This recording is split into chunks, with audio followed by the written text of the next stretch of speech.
day, folks. This is old Back Yonder. Now, I know I haven't been around for a while, so I thought, well, Mother's Day is coming up here, and I thought of a little story. In fact, I wrote this several years ago.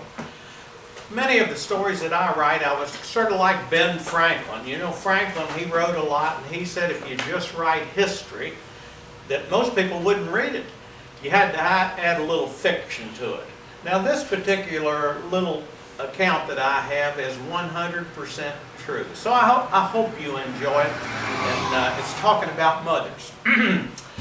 A mother is one of the most famous and valuable individuals known to God. She is one who has been used, abused, and taken for granted. She is forgiving. She could see her son rob a bank on the 6 o'clock news and convince herself, that man is not my son. If I had to select a stereotype that fits what a mother should be, she may be similar to Marie Barone, the character on the TV show Everybody Loves Raymond. Her family is her life. We see in the news what a mother is not. A mother is not one who jumps in bed with every Tom, Dick, and Harry.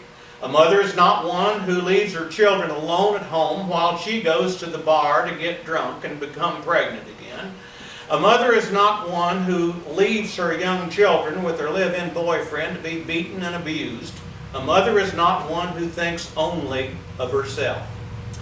Our society does not give mothers the credit they deserve. If we placed more value on motherhood, our country would have fewer social problems. Anyone who has experienced the loss of a mother as a youngster will feel that vacancy throughout life. Now, there's just an unexplainable void that never heals. One can have the best replacement, but no one can replace a mother. I have gotten in the habit over the years of calling my wife Mother. Now, I first thought calling her this name was because she was the mother of my children.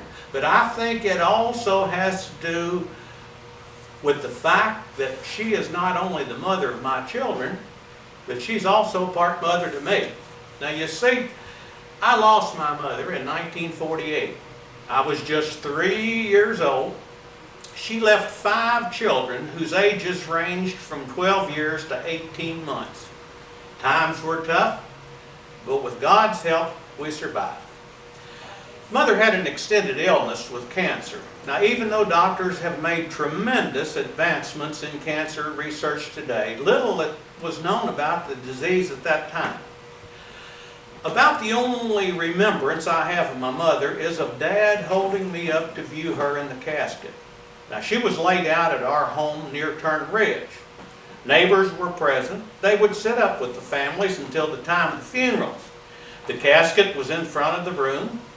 On each end were 2 rose-colored lamps with a purple pall that draped around the casket. I really was unaware of what was taking place. The most treasured piece of information that I received about Mother was told to me by my 90-year-old Aunt Florence Octor. Now, Aunt Florence has been dead for many years. She told me she was sitting with Mother and helping her with her sickness. I was just a tot of a baby in diapers and was into something where I had no business. Mother reached down from the bed and gave me a light swat on the rump, which I'm sure I deserved. She said I let out a cry like I had been killed. She said Mother looked up at her with a sad look and said, "Florence, do you think I hit him too hard?" Of course she didn't. She had only hurt my feelings. That show of love, even though so simple, has meant a great deal for so many years. I think that maybe now, as a parent myself, I can understand. I understand the hurt and sadness Mother must have felt in having to leave 5 small children behind without a mother. Happy Mother's Day to you out there.